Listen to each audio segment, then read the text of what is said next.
Well, joining me now to discuss the conflict in Israel and Gaza is a TV host and satirist, Bاسم Youssef. Bاسم, it's great to have you back on the programme. I wish it was under different circumstances. First of all, what is your reaction to what happened on October the 7th? Oh, it was terrible, of course. I mean, we kind of get our news kind of also secondhand because, you know, my wife's family, they live in Gaza. They have cousins and uncles there, and their house also was bombed. We haven't been able to communicate with them for the past 3 days. Communication are lost. So we don't know actually what is the, how are they doing, but, you know, we're used to that. I mean, it's just like, it's very repetitive. We're used to that. We're used to them being bombed every time and moving from one place to the other. You know, it's just like those Palestinians, they're very dramatic. Israel killing us. But they never die. I mean, they always come back. You know, they're very difficult to kill, very difficult people to kill. I know because I'm married to one. I tried many times, couldn't kill her.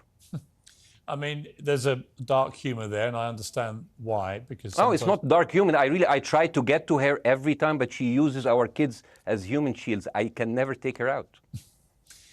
Again, I understand the humour, but to be serious, Bاسم, about this, tonight there is... I will be serious. Now, I will be serious. I was watching your interview with Ben Shapiro, and I'll tell you one thing. Yeah. I think that Ben Shapiro is one of the smartest people who ever walked this earth. He's very, very smart. I follow him, and I believe everything he said. And when he came on your show, his solution was, and I quote, his solution was that the solution for this is for Israel to annex Gaza and to kill as many son of bitches as possible to make sure that this will never happen again. And anyone who called for a ceasefire will be a terrorist sympathizer. So God forbid, I don't want to be labeled as a terrorist sympathizer. So I agree with Ben Shapiro. I think we should kill as many son of bitches as possible. Well, let me, so okay, far, but Bاسm, let me... so far, 3,500 people were killed, including 5,000 son of bitches in the bombing of the Baptist hospital as we speak right now. 1/3 of those 3,500 were children. So my question to Ben Shapiro is, how many more son of bitches do we need to kill so Ben Shapiro is happy? Okay, because it changes Bاسm, from 1 year. It changes from one. I'm sorry that. Listen, I'm really at a disadvantage here. I'm looking at a camera. I don't see you. I can hear you on my ears. The reason I'm interrupting is I think you might be. I think you're conflating different interviews with Ben Shapiro. He didn't use the phrase "sons of bitches" with me. Let me play to you what he actually said on my show. He did. Go back to your interview. No, he didn't. That was another interview. But let me play what he said to me here. Well, frankly, I don't believe in proportionate response to terrorism. I believe that the way that you stop terrorism is with wildly disproportionate response. That doesn't mean in terms of targeting civilians. It means in terms of killing as many terrorists as humanly possible and allowing them to dictate the terms of engagement by hiding behind civilians in areas that they're supposedly responsible for means that the only option for Israel is to surrender to Hamas's hatred of its own citizens, its willingness to use its own children as human shields. No country worth its salt could ever do that. Now, that is substantively different to what you said he said, right? He's talking there but specifically about Hamas terrorists. I agree with him. The thing is, the question is, what is a proportionate response? Because it has been different from one tier to another. So if you look to this graph, for example, this is the death of Israeli and Palestinians, and it's changing from 1 year to year. It's like fluctuating like crypto. So my question is today, what is the going rate today for human lives? I mean, 2014 was a great year for Ben Shapiro. 88 Israelis were died, and there was 2,329 Palestinians killed on the other side. That is one Israeli for 27 Palestinians. That is a very good exchange rate. What I'm saying is, what is the exchange rate for today? So you guys will be happy. That's my question. Well, it's not me. It's not me, guys. I'm not on either side. No, not you. Like when I say you guys, I say like people on the other side of that. I know that you don't think like that, Piers. You're one of the good guys. But let me tell you something. I mean, the reason that I'm using this is that, I mean, I can't remember what happened in 2014, and there was no music festival, but there must be something. I mean, they must do something. It is their fault. It has to be something. I mean, 2018, 300 Palestinians died. Who's counting, you know? So the thing is, what my question is, let's find what is the exchange rate for human life today so we expect the future death of Palestinians and we'll be happy to it. My response to that would be this, Bاسm. I've thought carefully about this because I think it's very tricky for people like me to immerse ourselves into a conflict where we're not directly involved. And I thought carefully about what I feel about this. I feel that the scale of what Hamas did on October the 7th supersedes anything else I've seen in this conflict, really ever. The savagery, the butchery, the slaughter of 1,300 people, the shooting of babies, the 100%. Kidnapping of grandmothers and so on. So if we can agree on that, which I think is inarguable, then the question then becomes, again, about proportion. I don't disagree that there's been a lot of bad stuff on both sides going back historically for decades. But if we agree that this was on a different level altogether, quite deliberately by Hamas, designed to provoke... No, here's my question. Let me ask you a question. And the question, because you raised it earlier about proportion. I honestly don't know what the proportionate response is. I honestly don't. I don't. I've been watching the airstrikes this week thinking... So what's your question? Well, I would ask you, if you were Israel, what would you... If I was Israel? If you were Israel and that had happened to you, what would you think would be the appropriate way for the country to respond?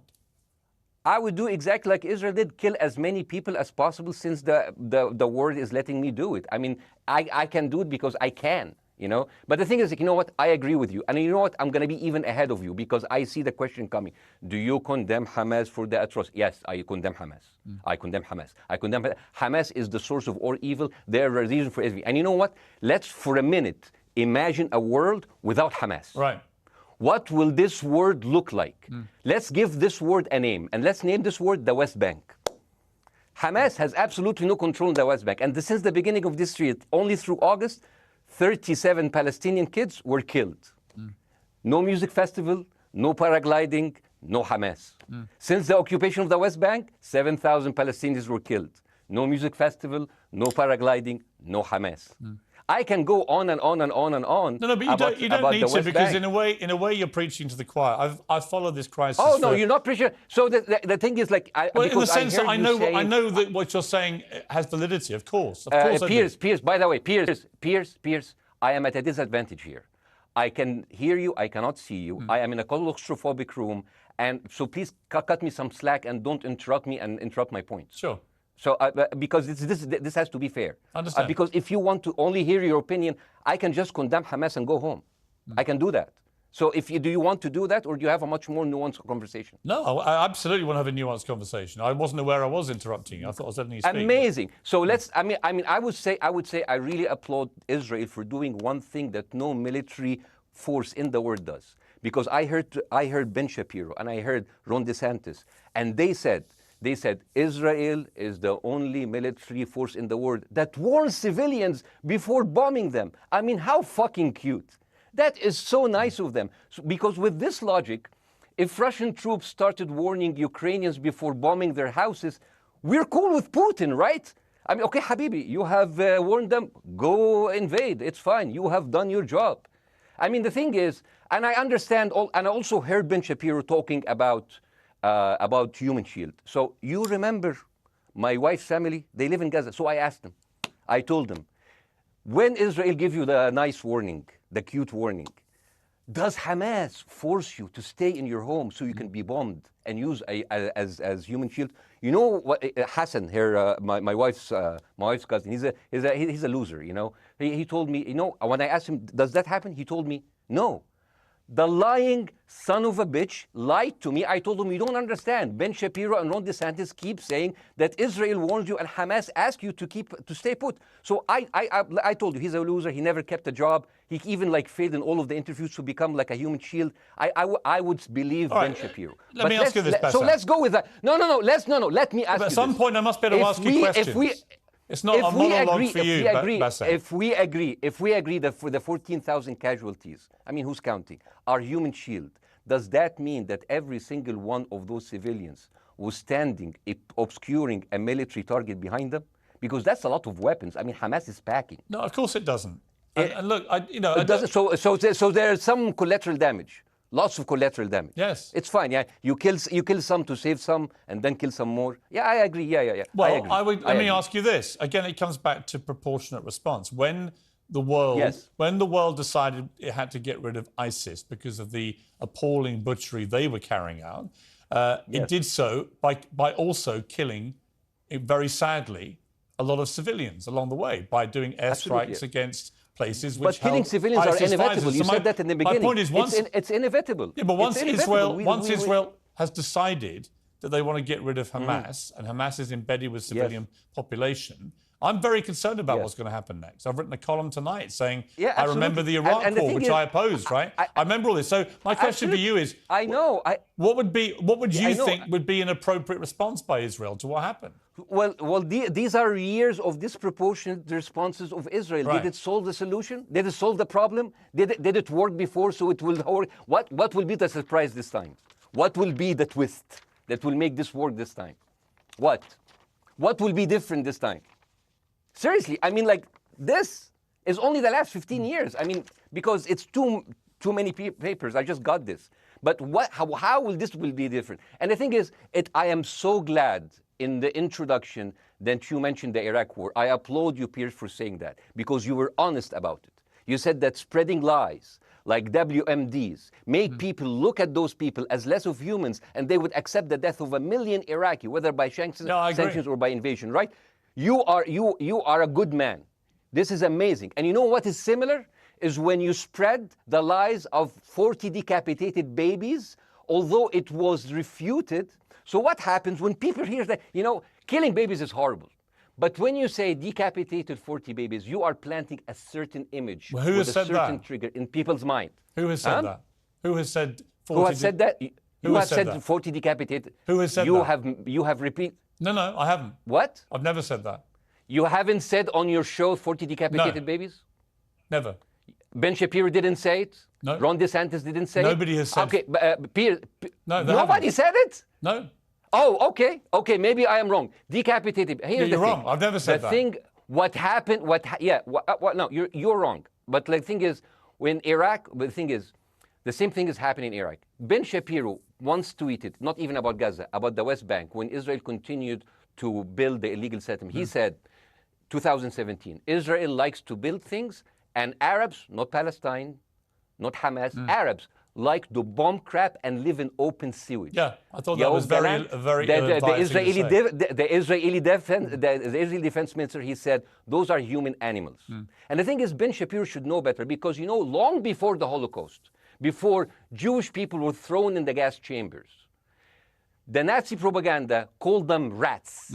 Now, as a human being, I will never accept that another human being being thrown into a gas chamber, but a rat, kill 10, kill 1,000, 3,500. They are son of a bitch. They are human animals who live in open sewage and decapitate babies. And because of that propaganda, Mr. Morgan, that guy in Illinois, the 71-years-old guy, he killed, stabbing the 6-year-old Palestinian kid in Illinois 26 times. And he used to play with him. They used to be friends. But he went in, marching into their apartment, stabbing his mother and killing him, shouting, all Muslims could die. Yeah. It took you 80 years to change one word from Jewish to Muslim.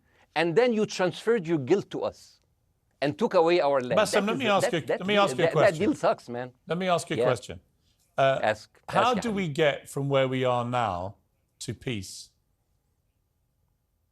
Well, first of all, you need to change the perception.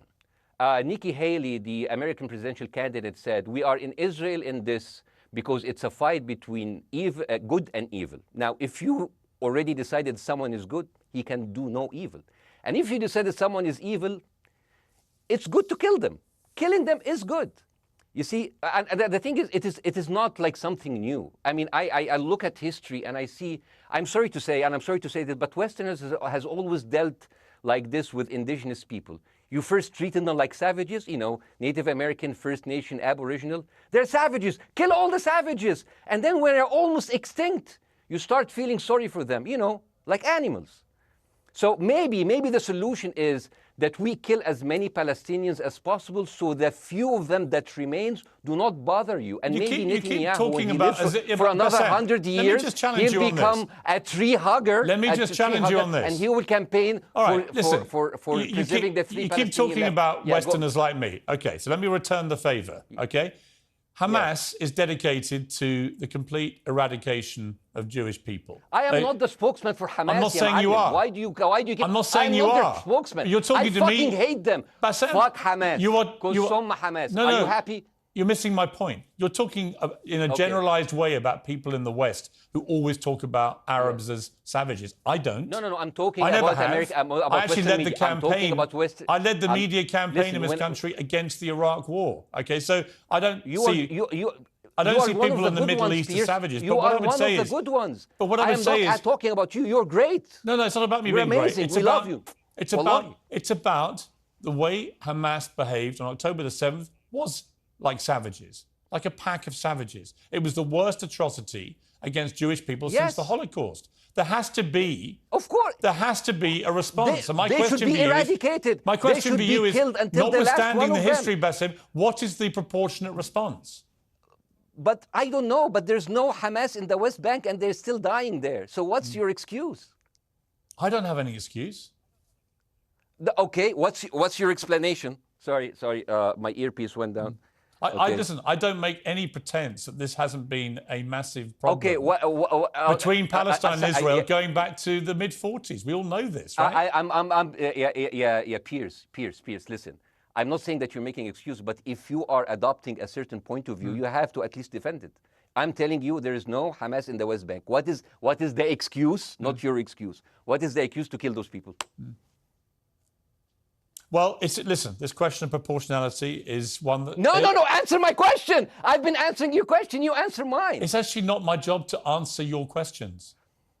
It's not. Okay, not your job. Not. I agree with you. I'm more interested in you, who has family in Gaza, who's an Egyptian in the Middle East, right? I'm more interested in what you have to say. Okay, I'm telling you. I think Hamas is the problem, okay? Right. Now, let's say Hamas is removed. Let's Hamas. I'm agreeing with everything. You want me to condemn Hamas? I will condemn Hamas, Hummus, Hassan, everybody. Guys, so wait. I can't hear you. The earpiece. Damn. Okay. Oops. Okay. Yeah. Okay. I do need help. I think. Okay. Just go back. Is he there? You go back.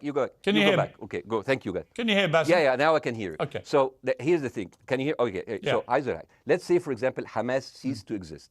Okay? Do you hear me? Yes. Yeah. Hamas ceased to exist today. Now, right now, in Palestine, in West Bank and Gaza, 20% of Palestinians go through Israeli prison system, whether imprisonment, whether interrogation, whether torture, and the rest of them, they live a life of daily loss of land, of homes, of life, and they are suffocated by this. So let me ask you something. If you are a Palestinian living into these conditions for decades, would you sympathize with your oppressor or sympathize with the people who claim they resist them even if they are terrorists? I have made no secret that I think the conditions Palestinians have had to exist under are completely unacceptable. I've said that for years. So the question then becomes, how do you forge peace between two warring parts of that region who, for decades, have approached peace, in my view, with mutual sledgehammers, with no actual desire to have peace? And I think it comes down in the end to great leadership. And I don't think there's great leadership. I don't think, well, hang on, let me make my point. I don't think there's great leadership on either side. Where is the Nelson Mandela figure here to come through all this hatred on both sides? Nelson Mandela? Yeah, where is that figure? Nelson Mandela actually have criticized Israel for being a horrible state. All of the South African activists have actually called Israel. My point is about how he responded to a country that was so divided. Is a template for how you get to peace, isn't it?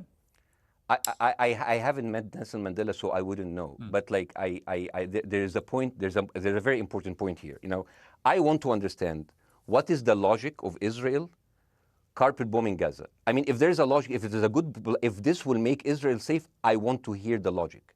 So if they continue bombing, what are they hoping to achieve? Well, I think we know what their stated aim is. Their stated aim is to eradicate and wipe out Hamas. They believe Hamas are living predominantly in northern Gaza. They also are aware they're living amongst civilians. So it's an incredibly difficult thing. As I said in my monologue, it is very, very difficult to see how they do this without massive collateral damage.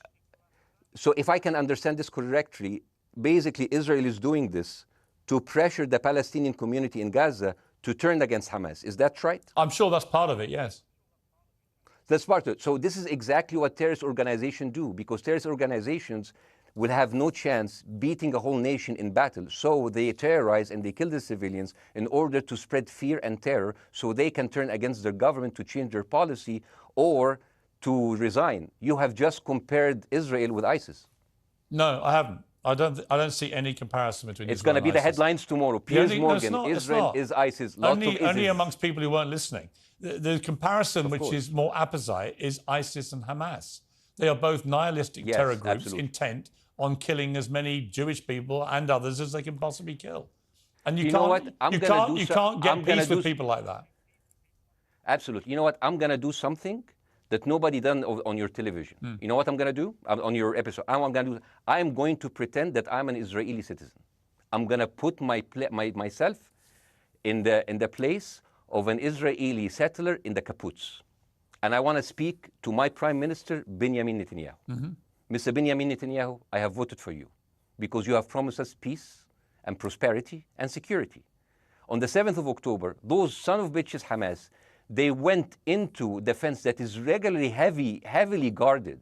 Usually if there's like a dove that comes close to it, it will be shot.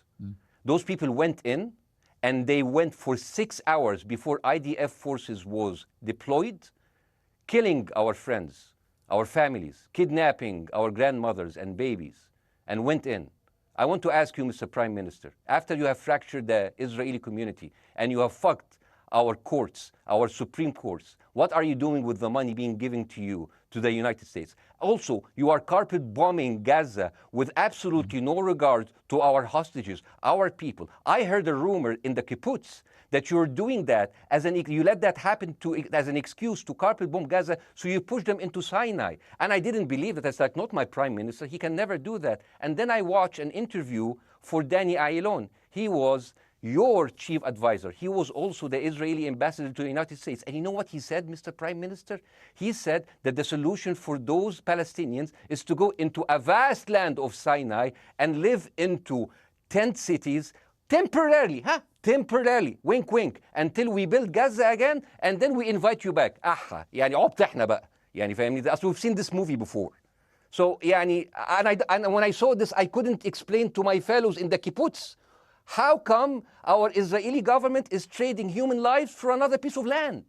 So as an Israeli citizen, I need to hold my Israeli government accountable. And as an American citizen, I want to know all of these money that we are giving to Israel. We're giving them $4 billion every year. Joe Biden said it's the best investment America ever done.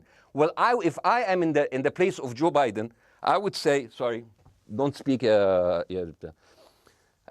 would say, if I was Joe Biden, I would go down and whisper in the ears of Netanyahu and tell them, I hate bad investments. They haunt me, like Littlefinger in Game of Thrones. But the thing is, this is the problem. Israel always victimizes itself, and I have never seen a victim putting their oppressor under siege and bombing them 24/7. Israel wants you to believe that they are the victim.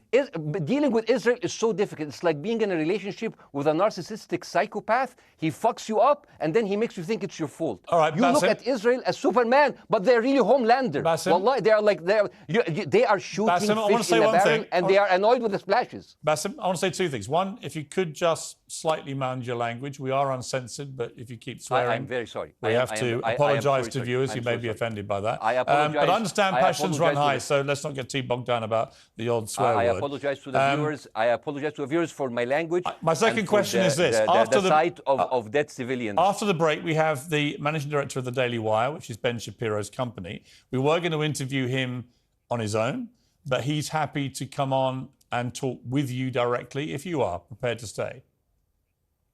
Well, of course, I can stay, but again, I am...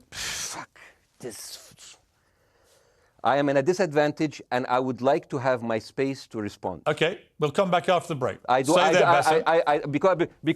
here's the thing. There's Bassem, two things we've I want got to go to a before, break. all right? When we come back from the break, we'll be you and Jeremy Boring from the Daily Wire. I have news. We're taking a short break, Bassem. I'll be back. Welcome back to Uncensored. For more on the situation in Israel, I'm joined now by the CEO and co-founder of the Daily Wire, Ben Shapiro's partner, Jeremy Boring. Jeremy, thank you very much indeed for joining me. I'm sorry we demoted you earlier to mere MD. You are the CEO and co-founder. You know Ben Shapiro better than anyone, really. I did a big interview with Ben, obviously, the other night, which went around the world and has sparked a big reaction, including from our guest, Bassem Youssef, who's still with us. First of all, you've been listening to Bassem and what he's been saying. What's your response? Well, first of all, I make it a point not to speak for Ben Shapiro. He's got a 20 IQ points on me and speaks for a living professionally, so he's much better prepared to defend himself. But as his business partner, as his best friend, I do feel like I have to respond to the things that Bassem was just saying. First of all, the question of how many sons of bitches have to be killed in order to end this conflict, I suppose that the answer is as many of them as it takes. That doesn't mean that I or Ben or any decent person in their right mind is happy with the killing of civilians. I posted at the very beginning of this conflict that a woman or a child blown apart in Gaza is just as tragic as a Jewish baby killed in one of the settlements. That doesn't mean that Israel's actions and the actions of Hamas are morally equivalent. You know, the tragedy is the tragedy, but the moral equivalency is nonsense. If you entered Israel with the express purpose of targeting and murdering civilians with your own hands in cold blood, that is not comparable to Israel bombing targets in the Gaza Strip and killing civilians as a terrible, tragic consequence. War is terrible. War is an awful thing. That's why decent people don't lightly engage in war, and why Hamas should not have incited this war. You know, we can talk about the history of the Israeli conflict. I'm not a professional political commentator. I'm a CEO. I'm a screenwriter, and I'm certainly not Ben Shapiro. I'm not here to discuss the history of the Israeli-Palestinian conflict, but we all saw what happened on October 7th. And the idea that Israel was not going to react severely to that, or that Israel should not react severely to that, is ludicrous. And the Jeremy, idea that Ben Shapiro should be a moderating voice, that Ben Shapiro should be, saying, no, Israel should not respond in this situation, that's nonsense. Let me ask you though, Jeremy, the question which I think is the big question. What is a proportionate response to that outrage on October the 7th, which is the worst attack on Jewish people since the Holocaust? What is proportionate? If it's true, as reports are suggesting tonight, that there may have been a hospital hit by an Israeli strike and up to 500 people or more have died, that would seem to me, if that is verified, and it's not verified yet, you know, we don't know exactly what has happened other than there's been a hit on this hospital. But if that is verified to have been an Israeli strike, that will strike many people as disproportionate. Certainly. Well, first of all, I don't know what a proportionate response is or why we would want it. I suppose a proportionate response would be for 3,000 Israelis to go through the fence, gun down innocent Palestinian women and children, burn their bodies, burn them alive, take hostages, rape their women. No one wants a proportionate response. No moral person could possibly call for a proportionate response. The purpose of war is to defeat your enemy. The West has, in my lifetime, forgotten the purpose of war because the true cost of war is so terrible. The last time the West engaged in war and won it was World War II, and they did it through incredible brutality. They did it by bringing their enemies to heel. That's not a thing to rah-rah about. That's not a thing to look forward to. As I said, all decent people should avoid war. But I think the sort of lie of the post-World War II, the post-war consensus lie, is that somehow war in which you kill a bunch of people and don't secure victory is morally superior to war where you do secure victory. I would say that the only way to morally justify a war is to win it. Otherwise, the very argument that brought you into the war, this enemy must be defeated, ends up being proven a lie. I mean, Afghanistan, I think America had every right to go into Afghanistan. The Taliban was harboring Osama bin Laden and Al-Qaeda. Al-Qaeda flew planes into buildings in the United States, killed thousands of our citizens, brought the nation into untold agony, pain, and horror. America had every right morally to go in and destroy the Taliban and destroy Al-Qaeda. Yeah, but I would argue, the Taliban now rules in Afghanistan. The war was not won. But that's my point, actually. I've done a column about this tonight for The Sun here in the UK, which is I was editor of a newspaper when the Iraq war happened. I opposed it very aggressively as the editor of the paper.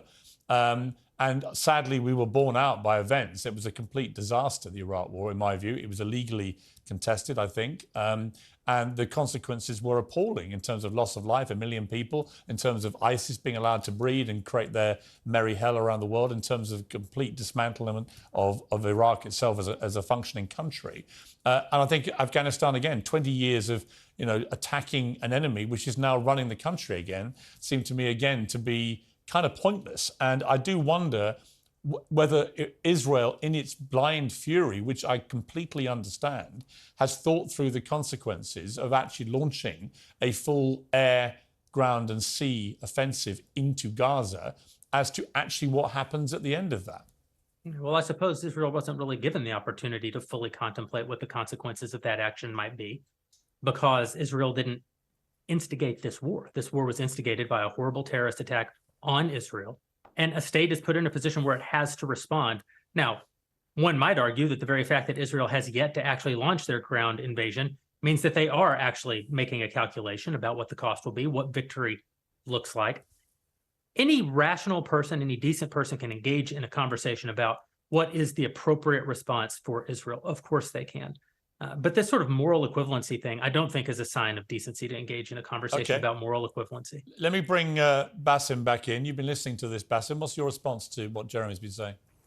I'm sorry, I didn't catch the gentleman's name. It's Jeremy Boring. He's the chief executive of the Daily Wire and co-founder with Ben Shapiro of the Daily Wire. Hi, Jeremy. Please say hello to Ben Shapiro, and please tell him that I do think he is the smartest person to ever walk the earth. Thank you so much. So, as response to Jeremy, I agree with everything you said. I mean, what is disproportionate? I mean, he just used the examples from Second World War and America, showing that civilian casualty is, I mean, I heard his voice. He was very sad, and as he was telling us, it is so inevitable to kill so many civilians because it's something that we cannot avoid. I hear the sadness in his voice, and I know that it's a very difficult decision to kill all of these civilians because that's for a higher cause, and I understand. But my question, I have two questions. The question is, how can you justify the killing in the West Bank where Hamas does not exist? And if the disproportionate response during over all of these years have actually worked, what will be new this time that did not happen before?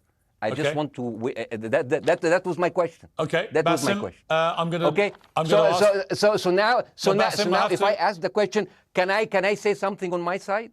Well, a little bit personal? Bاسم, with respect, a little bit personal. Bاسm, with respect, I gave you half the show to have your side. Jeremy's had a lot less time. I'm going to have to. You move want me on. to leave? Bاسm, or do you want me to stay? I'm going to have to let you go because we've been on air with you for 40 minutes. Okay. Now. Bye bye. Right? But listen, bye bye. I'd like to talk to you again, bye, and thank you for joining the program. I appreciate it. Oh, by the way, my wife's family is all right, and they sent us a house. It's bombed. It's beautiful. It's going to be a good like Halloween theme. So well, I'm very sorry for what your family are going through in Gaza, and I mean that very sincerely. By the way, I don't know. I don't know I don't know him. By the way, I haven't actually met them.